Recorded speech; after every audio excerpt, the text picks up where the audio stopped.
So good morning, good afternoon, good evening. So I'm here to talk about a new course that we're launching today. So the Wash Systems Academy is a collaborative online platform that bringing together the knowledge and tools and experiences of a wide range of organizations and networks engaged in wash system strengthening. It's been initiated and developed and hosted by IRC, and we launched it in September 2019, 2 years ago here at the Stockholm World Water Week, with a basic course on wash system strengthening. And today we are launching a new online course called Finance for Sustainable Wash Systems that was developed in collaboration with Water for People and Water.org. Next slide, please. So why did we develop this course? Next slide, please. Because it's time to talk and act on finance. A lack of finance, as Patrick was also mentioning, is one of the main reasons for unsustainable services, leaving many people without services. Through the 16-hour course, users will learn how to attract more funding for wash services and how to use existing funding more efficiently and effectively. Because we really need to break a cycle. Improving the wash sector's performance will make it more attractive to investors. This will lead to increased funding and ultimately access to sustainable and universal wash services. We do have good ideas at the moment. As Patrick was saying, things have really evolved. We know much better now what it takes to make wash services resilient and understanding how to really pay for them and to make this sustainable over time. And this knowledge is now available through many different organizations. This new course called Finance for Sustainable Wash Services brings together this knowledge and thinking from around the world to equip users with the insights and tools to accelerate finance for more resilient wash systems that can deliver services to all. So next slide, please. So for whom is this course? It's for anybody wanting to know how finance is one of the essential building blocks for universal and sustainable wash services. It's about what finance for universal and sustainable services entails. What does this word finance actually really mean? It talks about the status of finance for universal wash services and ways to start strengthening finance. And one of the key objectives of this course is to support financial literacy and the systems thinking needed to have a more holistic view of wash systems and be able to effectively discuss and accelerate finance. And by the end of the course, you'll have a good understanding of what finance actually means as an essential part of sustainable wash systems. And next slide. So what is discussed in this course, the course outline? So the course, we divided it into 3 parts. The first part is optional, sessions 1 to 3. For people, if you're already familiar with what wash finance means and systems thinking, you can skip this part. And because this first part really introduces the building block finance as an essential part of wash systems. So it talks about life cycle costs, capital expenditure, capital maintenance expenditure, and the 3 T's of taxes, tariffs, and transfers. And you receive a separate certificate for this first part, and you can skip it. The second part, sessions 4 to 7, actually provide an overview of the status of wash finance and the foundations needed for sustainable wash finance. And what's included, it talks about what a finance strategy is and why finance strategies are so important as the foundation for sustainable wash services. And it talks about finding this right mix of allocation of resources between capital expenditure and recurrent costs. And if you're not familiar with these type of terms of cost, then you go to the first part of this. You can always go back. So it also talks about, decreasing capital expenditure, capital maintenance through preventative maintenance, or by reducing non-revenue water. It talks about promoting better sector financing, planning and management, directing subsidies to where they're most needed. Or for example, it talks about budget tracking as a tool to ensure that government funds are used effectively and efficiently. And then the final parts, part 3, sessions 8 to 11, they really focus on highlighting on approaches to finance sustainable wash services, and it, amongst others, discusses introducing earmark taxes, implementing cross subsidies, civil society engagement in wash finance, evidence-based advocacy. It talks about setting up cost recovery policies for the sector, creating sound tariff processes and rules and mechanisms. And in session 10 is really focused on repayable finance. What is it and how can you use it? What is commercial finance and how can you use it? And what are some of the ways to increase repayable finance as pooled finance, guarantees, microfinance options? And the final session is dedicated to these innovative approaches that are buzzwords at the moment in the sector as blended finance, social bonds, municipal development bonds, climate funds, or impact investment. If you're wondering about these terms, then the final session clarifies them. Next slide, please. So what are some of the key features of this course? The course is self-guided, self-paced. It has a minimum duration of 16 hours, but most importantly, it's fun. It's interactive and it's engaging. You listen to podcasts, you watch animations, you do exercises, you connect with others in forums, and you create your own materials and much more. It contains examples from over 25 different contexts to aim to inspire you.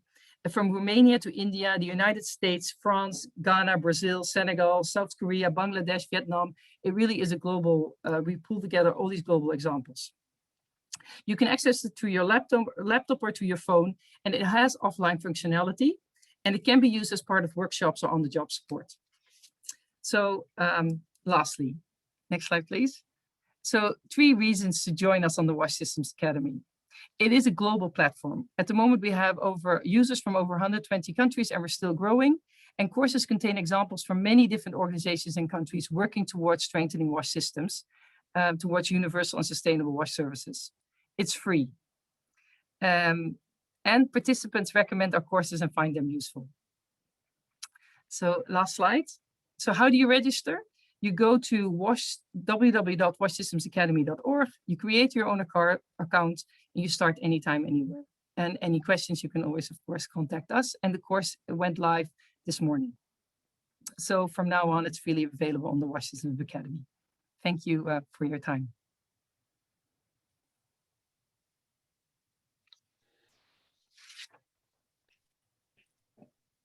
Well, yeah, so I'll take over from there. My name's Leslie Porries. I'm manager of sector strategy at water.org. And I wanted to, first of all, thank Jeske for that wonderful overview of a new course that we've worked really hard, her in particular, to really activate and bring to everyone's presence.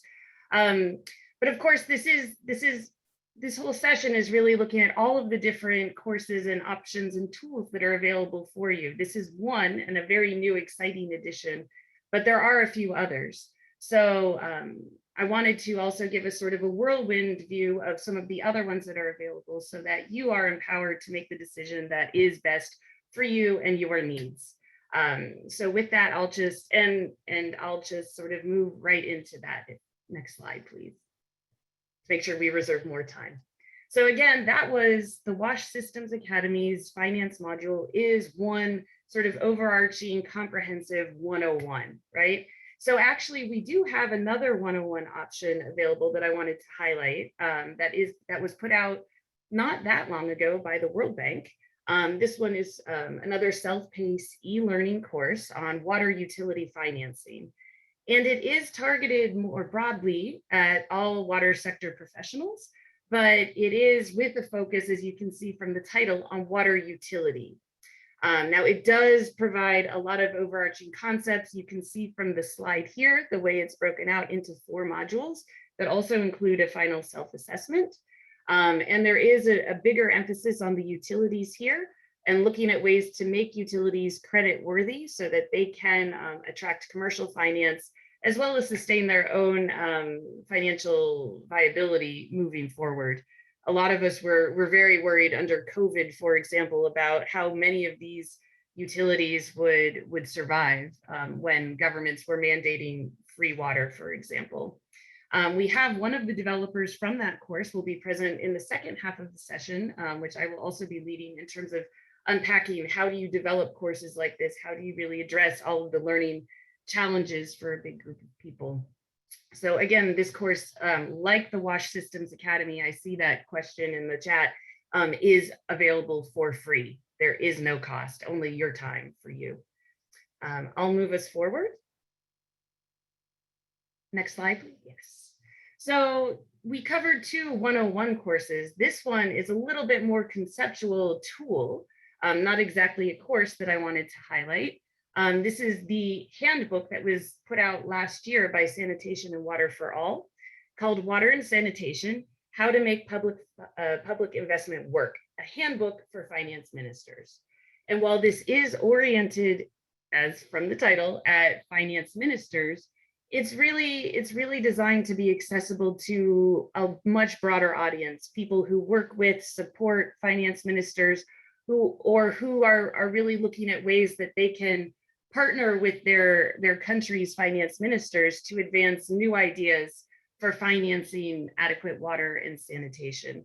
This one, I think, looks a little bit more sort of at the concepts behind, and also really leads primarily through examples and sort of giving you ideas about what different countries, what strategies different countries have brought forward to really solve very particular programs.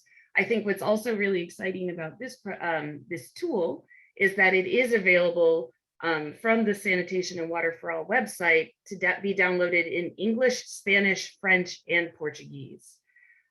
We can move to the next slide. So this, again, because I said this is conceptual, it also spends some time, which the WASH Academy does as well, but really digs into some of the foundational issues about what makes water and sanitation financing so challenging, and really sort of breaks it down into the major sectors, stakeholders, and problems or mismatch or conflicts of interest that prevent them sometimes from working together so fluidly. Next slide. And this, again, we in this tool, we actually divide sort of the goals in terms of financing into 4 major areas. This is just to briefly show you, when I said that this is full of examples, you can just see from this list. We've got examples from around the world, different size countries at different points in their economic development, really tackling this and utilizing different tools as they fit in. So this is just to emphasize all of those things. And I am excited that we have a member of Sanitation and Water for All to really share with us in the second half of this section what has been the response, the feedback, the uptake so far. Next slide. And then finally, those of you who are really this name is going to be probably the newest and least familiar to most people in this session. Convergence Blended Finance focuses explicitly on blended finance, which Jeske referred to briefly in her overview. Blended finance is a specific technique where we use development funds, be they donors, philanthropy, et cetera, to catalyze, inspire, and attract commercial investment, private investment, where it didn't naturally come already. So it's a very specific use of development finance to attract that gold star, everybody wants private investment that we're all talking about right now. That's the whole purpose of Convergence Blended Finance. They do have a separate water and sanitation course, or virtual training, I should say, not a full out course, that was offered in November 2020. There are some limitations in terms of this course, which in the sense that it is available primarily to members of Convergence Blended Finance, which the membership itself costs a fee. And if you are not a member of Convergence, you can still take the course, but it does have a cost of $150 usually. So there is a little bit of a paywall here that is not available, or that is not required for the other tools that I've highlighted. This course, I would say, also assumes that you have, that you've already completed all of your 101, and that you have a bit deeper understanding of finance, the tools, the structures that might be deployed, and sort of the ability to understand and differentiate between those. So this is not the 101 in my mind. This would be sort of the next step if you've really got it, you figured things out, and you want to look deeper and more about these blended finance solutions that we are all talking about right now. Please, next slide. So that was a bit fast. And there's several different choices out there. So I know the whole point is, how do you decide which one of these to use? So next slide. Tried to sort of help you map this out and make this more, help you understand what you need depending on what you are trying to do. So this breakdown shows you that we've overviewed 4 different options and tools that are currently available. 3 out of 4 of them are free. So if cost is a determining factor, that helps you narrow it down. I already indicated 2 of them are more generalist. 1 I've definitely said is not for beginners. A few are more specialized with certain angles, be it maybe more of an orientation towards utilities, or again, more oriented towards finance experts or higher levels of sophistication. And then 1 that's more embedded in the conceptual and the ideas. But again, you can mix and match these depending on your needs, and depending on your needs and what you're trying to achieve. And then I'll just take it. Next slide, please. The choice is clearly yours. And I hope that this sort of just helps you understand at least this set of tools that are out there. And next slide. When these slides are made available, I think this is probably the most helpful. I made you all a cheat sheet. This sort of helps you link directly to the courses. You can review them all yourself, and the different options that are available there. So with that, we can close the slides. And I will continue, and I will actually sort of segue us into the next half of the session. I'm trying to be cognizant of time and really hoping we have time to dig in deeply here. But I'm excited to bring forward to you a multifaceted panel now. And this panel is a combination of people who've been invested in developing 1 or more of these tools that we reviewed. And then also people who've been on the user side and sort of really trying to use these tools, WASH experts who are now trying to understand finance, or they've been sort of in one case, the receiving end of the feedback on how people are really taking this information and implementing it, activating it in their daily work. So we have a wonderful panel. I will start out with focusing us on and I will ask you to please, if you have questions, please go ahead and enter them into the chat. If it makes sense to ask the question at the moment, I will try to do so. And if not, we will hopefully reserve some time at the end for some of these questions to be put forward to the panel. So I've divided the panel into sort of 2 parts. The first half of this here will be focused on the developer side. And the first 2 I'd really like to highlight is our team from UNICEF. I'm hopeful that their videos are working, but I'm not 100% confident. Guy Hutton and Liang Zhao, are you both on the line? I see you. Yes, Liang, perfect. Guy, yes. Are you there? Hello, I am here. Okay, wonderful. So with that, I'm going to start focus first, direct this question to you, Guy. You're based in, for people who don't know you, you are based in UNICEF's headquarters in New York, and you've been leading and driving a lot of the finance orientation that UNICEF itself has been really inculcating across its staff. And I wanted to say, in the work that you've done with developing materials and helping large, diverse, sometimes geographically remote teams of water and sanitation experts, let's be real, UNICEF has 120 offices across the globe, so that's a pretty diverse group. As you've been helping this group of people become comfortable with finance, what has been your approach and why? Well, thank you, Leslie, and thank you for the invitation to this panel. Apologies for the video not working due to the firewall we have here. But I want to say that title is very apt for the issue we face in UNICEF. We have over 1,000 staff and consultants working on WASH, many of whom are already in mid-career or beyond. So while leveraging financing is one of our 6 programming approaches in UNICEF, we have a long way to go on sort of building the capacity of our staff. Financing is a very specialized area, as we know, and it can't be taught overnight. So we, as UNICEF, need to implement financing approaches that are very tightly connected to our programming modalities and also the geographies of our interventions. So we tend to focus more on hard to reach and poor populations, and also those in fragile or emergency settings, which of course makes financing even more challenging.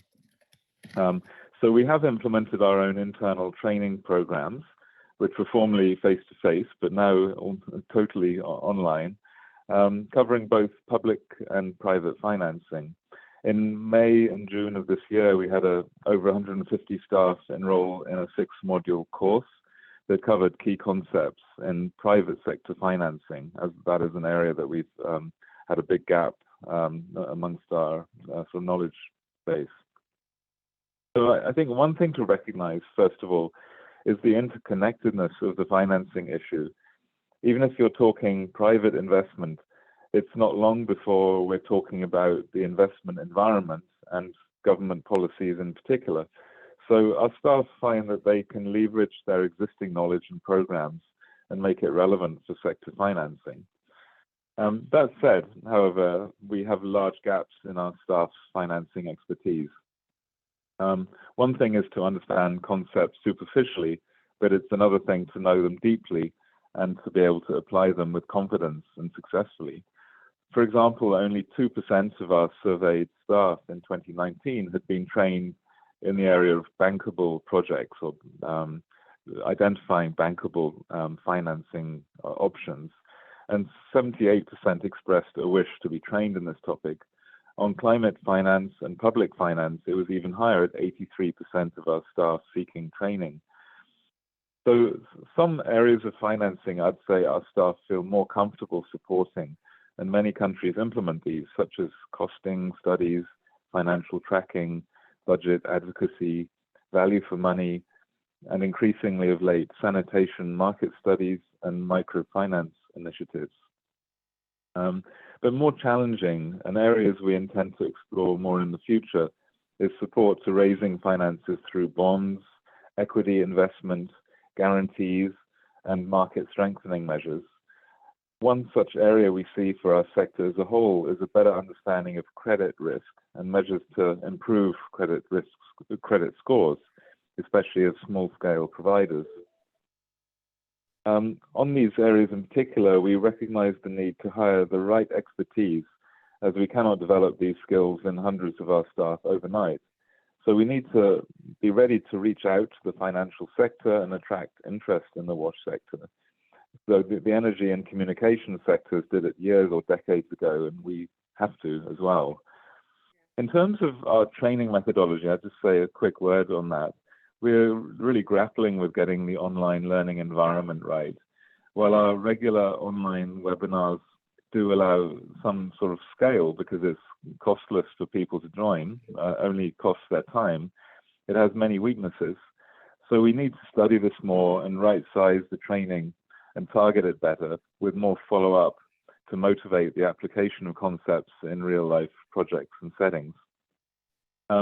And finally, UNICEF is pleased to share that it is working in a Netherlands-funded program with IRC and Water for People to tailor a variety of financing and system strengthening courses to our country staff and partners, including new pedagogical approaches, which is very important in this online environment. So thank you for this chance to share experience with you. I'm sure my colleague Liang can share some more details. Back to you, Leslie. Yeah, thanks, Guy. And I want to, there's so much to unpack there. And I think we all, again, the struggle with sort of reorienting people who've spent maybe, decades in a career focused on water and sanitation. This finance thing is quite hard sometimes for people to wrap their heads around. And I do also think it's important. I really liked the point that you raised a moment ago about sort of being realistic too. You're not going to expect everybody, who's again had a career in water and sanitation to reach, an expert level of water and sanitation finance. You need to understand what is the role of this, of your colleagues, and where, how far the knowledge needs to go before they bring in somebody, somebody different and other to help take it to the next level. So I really appreciated that you raised that point, because I think that's also something I've noticed is that we all struggle to sort of get there. We think we all have to do all of it, and we should really be designing to the level that we actually want to have in terms of our, and should have in terms of our knowledge and expertise. So with that, I will turn over to Liang, who I know has been working on this within UNICEF for quite some time. And so Liang, as a developer of financing training courses on WASH for teams of WASH experts, what are the most common challenges that you've experienced so far? How have you gone about teaching these sometimes very complex concepts to UNICEF's WASH staff, who I understand are typically engineers or social scientists? Thank you, Leslie. So I wanted to pick up on Guy's point about understanding of credit risk. I actually think that the most important and maybe the hardest part is to convince our colleagues that even in lower income settings, that it is worth considering and learning about financing. And a key part of that is to connect the financing, the investments to either efficiency gains, such as solarizing the water system to achieve lower fuel costs, or to connect it with public finance mechanisms and broader level enabling environment initiatives, as Guy was mentioning. And then I think secondly, to help colleagues build trust in their own knowledge and expertise. Because when you look at it from the finance sector, actually the majority of investment professionals, they focus on of just a few industries or sectors to also try to build in that knowledge, deep knowledge to enable them to invest in it. So for example, they need to keep a close eye on regulatory changes. They need to keep an eye on up and coming new players and new innovation and sort of longer term trends such as climate change. So WASH colleagues can also think that, oh, I've already done the hard part, and now it's really just to learn the concepts and frameworks and the logic of financing. So I want to say that the second part is one of the case studies or the approach that we have trying to take is to really embed the finance terminologies and concepts into the case studies, but simplifying it to a degree that is understandable for WASH colleagues. So one of the case studies that we have and many colleagues have found useful is an extremely simplified Excel-based discounted cash flow analysis. But our engineer colleagues, when they really see the numbers on the worksheet, that it started to even speak to them more. And of course, that's a very simplified version. So they need more sophisticated tools, such as the World Bank's utility training, or they need to hire experts to when they're ready for a program or for a project. But essentially, in the end, the course really wants to help colleagues to understand how it connects to their existing project, to the enabling environment level initiatives. So thank you very much for this opportunity to share. And back to you, Leslie. Yeah, thank you. Thank you for that and adding that sort of layer of depth. And with that reference to the World Bank, I will turn over to Eileen. And Eileen Castro was one of the course developers for the World Bank Utility Financing course, Water Utility Financing course that I highlighted in the previous section. So Eileen, this is your chance. I want to hear your perspective on the same question. Again, in the work that you did with developing materials, helping large, diverse, geographically spread out teams of water and sanitation experts, how do you help many of them, in this case, being actual utility professionals who work hand in hand with the World Bank?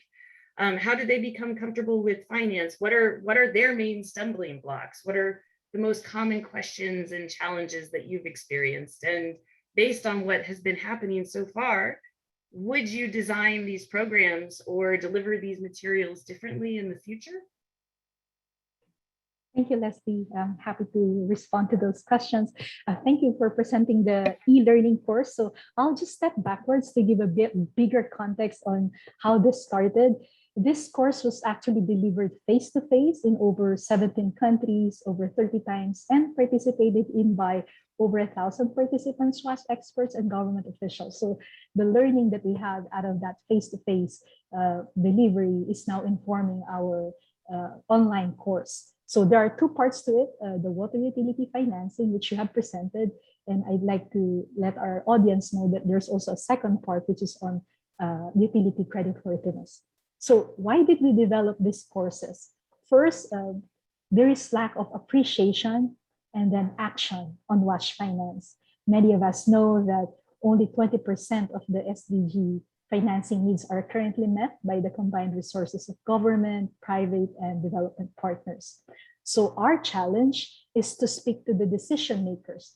How do we bring in one room the utility managers, the CFOs, and then their asset owners, local government officials, ministries of finance, ministries of water resources and environment, and then the regulators. So with this utility finance course, we have to break the hard truths in water finance. And this is creating an enabling environment so that we have aligned policies, institutions, and regulations, and then emphasize the sustainability concept of utilities so that they become creditworthy and eventually access commercial finance. So we reiterate in our courses that utilities need funds regardless of private sector or public sector sources. They need funds because with funds, our utilities can better manage the gaps in service delivery. Now, the second challenge that I'd like to present is how do you measure the effectiveness of these courses? How beneficial are they? So at the World Bank, at least we would like to have an increase in the number of utilities that are sustainable, that are creditworthy, and that their increase and that their access to commercial finance is enhanced. So with COVID, these key learning objectives are increasingly becoming more important because ministers are already asking the utilities, why would we give you more money when your non-revenue water is about 40% or your collection ratio is only 60%? So it becomes more relevant now because in the utility creditworthiness course, our participants are required to write a roadmap. So I'd like to answer now your second part of the question, how do we do things differently? So in this online course on utility creditworthiness that we are developing, we are embedding what we call the utilities of the future, where we request our utilities that are participating to write a 100-day action plan. These are low-hanging fruits, action plans that would give them the biggest impact, and then write a 5-year strategic plan that are reviewed on an annual basis. So you see with these courses, we are not just creating awareness, we are putting them into action. But the greater challenge is how do you ensure that these participants actually take the recommendations of the e-learning, the stakeholders getting a buy-in to these changes that they would like to drive, and also the commercial financiers, how aware are they on the sector's operations and risk. Case is not ideal, but with at least the efforts that we're putting in, we are confident that we are putting our utilities forward, into the right direction. I'll stop here.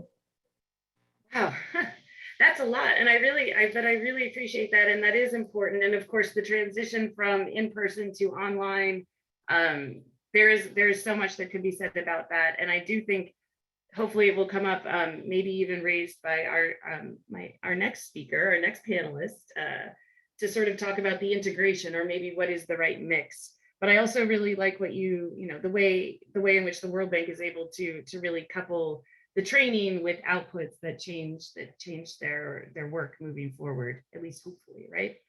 And so with that, because I want to leave room to make sure we can have a more fluid conversation in the Q&A, I will move sort of into the next half of the conversation where I look at sort of the users and the user experience and feedback. As a WASH expert who has been learning and really trying to get familiar with finance, what has been the stumbling block? What is so challenging about this? What tools do you need, or what messages do you need delivered differently? And of course, the overarching goal of having this session is if we all understand the challenges, then we can design better programs, we can prepare for the roadblocks, and we can all overcome these challenges together. So with that, I will turn over to Jane Nevunya Malumba. You could turn your video on. Yes, it's lovely to see you. I always like getting the chance to talk to you. So Jane is the country director for IRC Uganda, and she has a rich and wonderful career over there that has included helping IRC from the user experience test the Wash Systems Academy, as well as be a part of IRC's journey with water and sanitation finance for years. And not only for herself as an individual, but guiding her team in Uganda. So Jane, it's again a pleasure to have you as part of this conversation. I would love to hear your experience using these tools, helping and test, the new Wash Academy finance module, as well as guiding your team and the previous exposure that I just mentioned. What has been your biggest challenge, or, conversely, your biggest learning? And I'd love to hear that from your perspective as Jane, but also as the leader of a team of WASH experts. Were there any challenges you made, or any changes, that you made in the middle of the process that could have made things better or more clear? Thank you, Leslie, and thank you for the opportunity to share. This is a very important topic for us, finance broadly, funds majorly. But in respect to the Wash Systems Academy, the very first course was actually tested in Uganda. And how was that done? That's the basics of wash system strengthening. That also includes a component or a course unit on finance. And my country program was selected to pilot it, to test it. And what we did was to all sit in one room. We sat in one room, our conference room, and we took the course. We decided that the testing will be, taking the course will be part of testing. And as we progressed through the different units, we were able to say to our colleagues, Yeske and her team, that this is not right. This does not, is not speaking to the practitioners. This is too academic, with all due respect to academicians. This is too simple. This requires more case studies. This requires more podcasts. This podcast is too long. This podcast is too short. What's happening? What exactly is this person saying? This animation is not gender sensitive. This animation does not reach out to those who work in communities that are really vulnerable, or this animation is not balanced. So we took a whole week, and that enabled us to do the course. Progressively, as me, I have been able to do other courses in the Wash Systems Academy. And the last one was fundraising for universal wash services, which I took last month.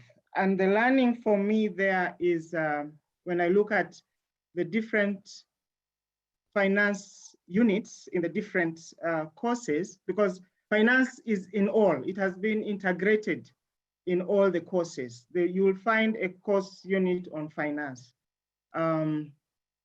Is that one, I'm able to hear the voices of other practitioners out there. I will see the faces in the videos, I'll hear the voices in the podcasts. I will put the voices and the faces in the animations that have been put together. And for me, that is great, being able to reach out and include other people who can speak and help me demystify finance. I think for me, it's demystifying finance. We have all along thought finance to be for finance people, trained finance people, auditors, accountants. And then we sit back and wait for them who are normally in our finance departments to take the lead, to do everything, to do the budgets, to reach out to the donors, to understand what the donor thinks. But as a WASH practitioner, I think I've been able to gain a lot. The courses have helped me to break down finance and not looking at it just in terms of fundraising, but it's a whole package. It is bigger than just fundraising, and that has been really helpful. I think the challenge that I have faced, or the challenge that I see, or from my side, what is still missing is bringing on board more government voices. They own the bulk of the monies that come into our countries. So what do they think? What do they say? What is their feeling around finance? How can they work with us to demystify finance? How can they take finance from the finance department to the actual world where we exist in the local government to understand issues of finance? So probably more voices, but also more collaboration with government. In Uganda, we are planning to collaborate with the Water Resources Institute of the Ministry of Water and Environment to have these courses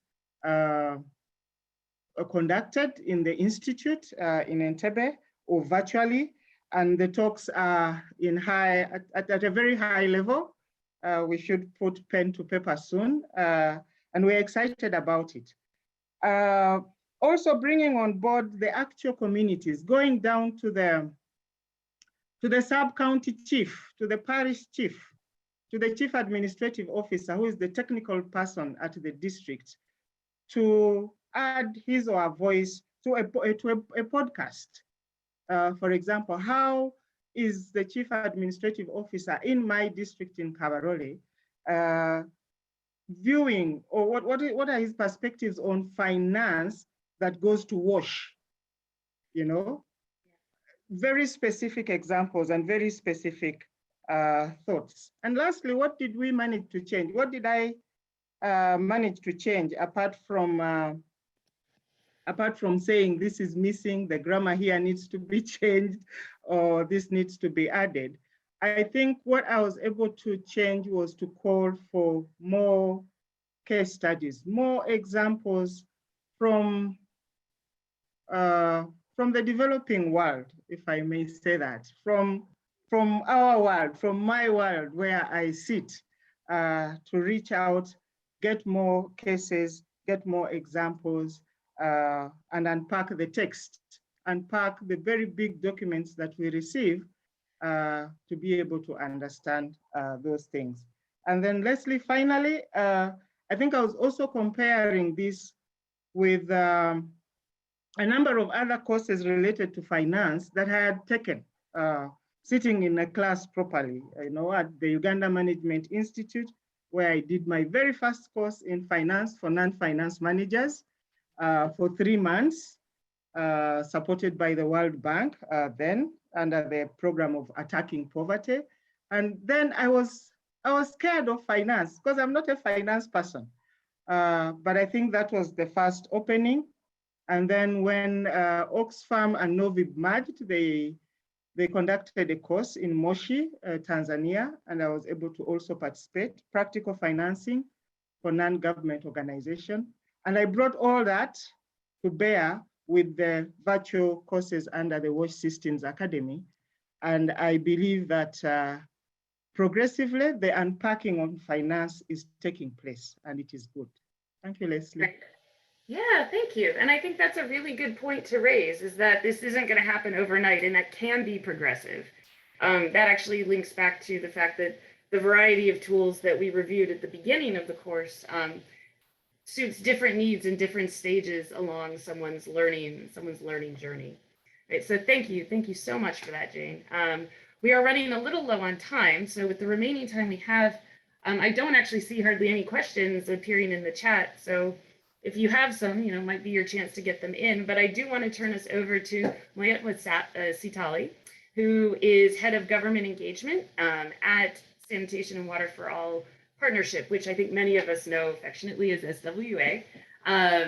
Sitali was not involved specifically in designing the handbook, but he is one of the sort of main receivers of information and feedback about how the country teams are working across SWA's membership, which is like 75 or so, right? 75 countries.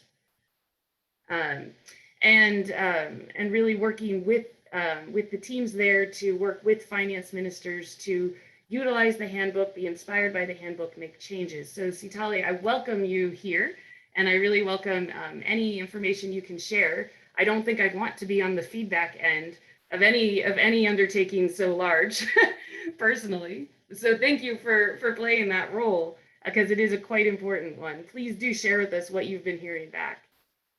Well, great, and thank you so much, Leslie. I also wanted to thank you and the other colleagues in IRC and UNICEF who've put this really fantastic session together.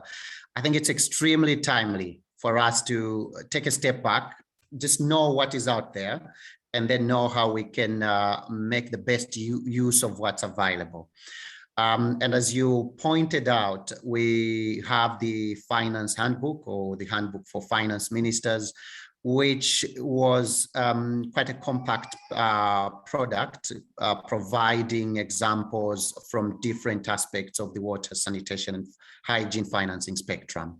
It was released last year, as you put it out, and we sent it, in fact, we sent a soft copy, but we also sent hard copies to ministers so that they could receive it. If they're on their way to the parliament or to cabinet, they might have a chance to flip through it. So there are a number of things that we've been hearing about the handbook and how it's been utilized. I'll share those. And then I will also end with quite some general comments out of this learning path that we have been on as SWA since as far back as 2010, when we started the finance ministers meetings. So the first thing I wanted to share about the finance handbook is that the people who are using it are finding it helpful if they pick a very specific problem that they have to address. So you're not going to go with the whole book and try and make the finance minister to read the whole thing, but really knowing what is the problem that the finance minister is spending sleepless nights on, and then picking that very specific example and putting it on the table. And I think Jen provided a really interesting insight when she also talked of examples from countries in similar situations. So the handbook really provides a spectrum of examples from low-income countries, middle-income countries. So you can pick examples from different contexts and be able to use that. Now, being able to pinpoint on exactly what's the problem that the minister is facing and bringing that to his attention with a very clear example is being seen as a very good process. The second is bridging the sector and the finance ministry. So let me say that the handbook itself, let's say it's a hardware, right, that has been put out there. So the handbook in itself cannot explain itself. It cannot bridge that gap between the sector and the finance ministry. So really being able to bring the sector ministry and the finance ministry together to identify what's the problem that the sector is facing and how does the Ministry of Finance understand that problem, as Patrick was saying at the beginning.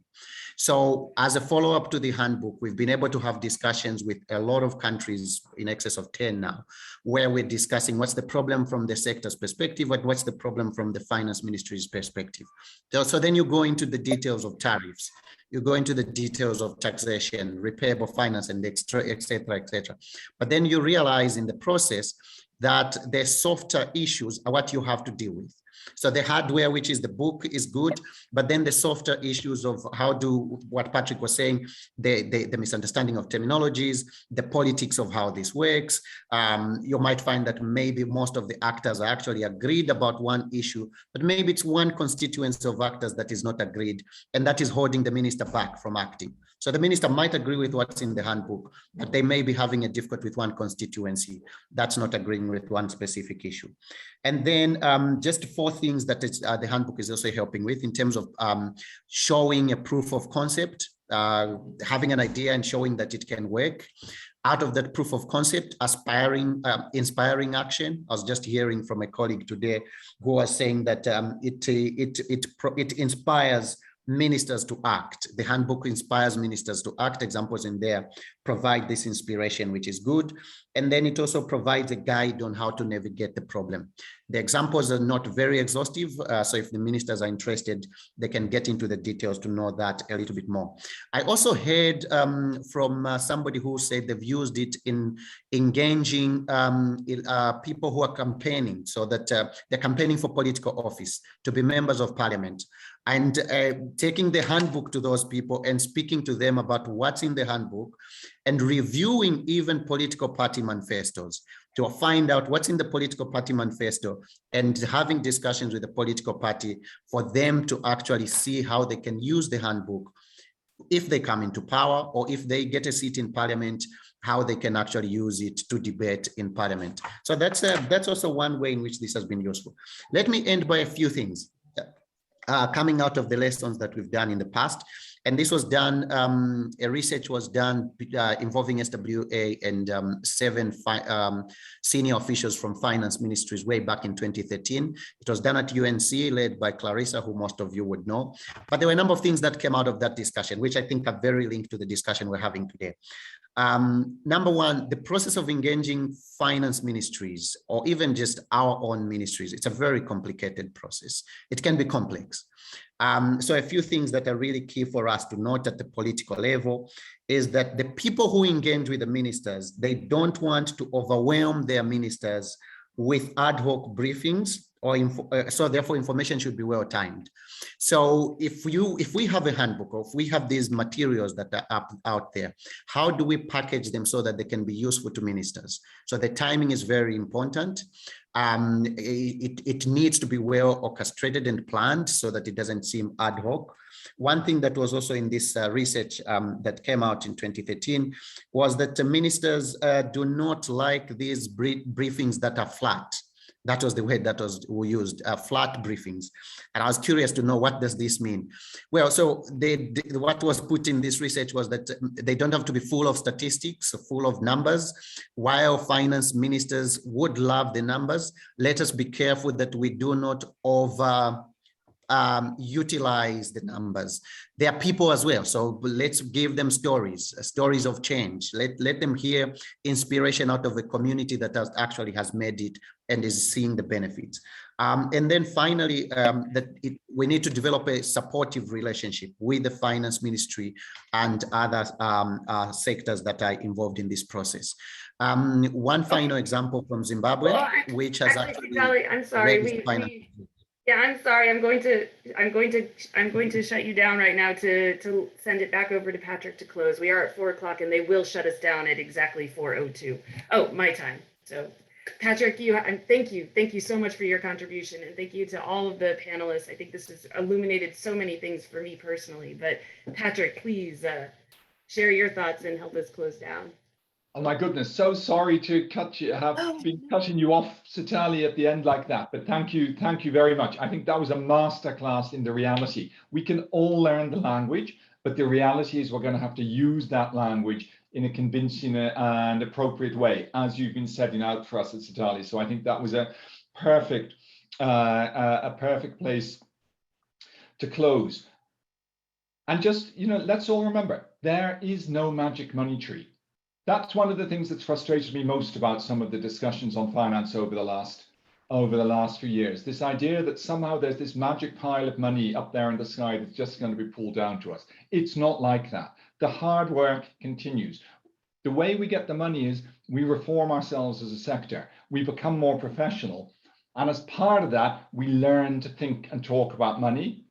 And once we've done that, we take the political lessons that Satali was talking about, and we go with that learning, with that understanding, to talk to power, to talk to the people who have the money, and to attract it into our sector. So thank you so much, everybody. I think that was a really great session. At least we know where to go. We know about all these resources that are out there. We know about some of the people who've been experienced with using those resources. So thank you very much to everybody for joining us, and have a wonderful rest of World Water Week. Thank you and goodbye.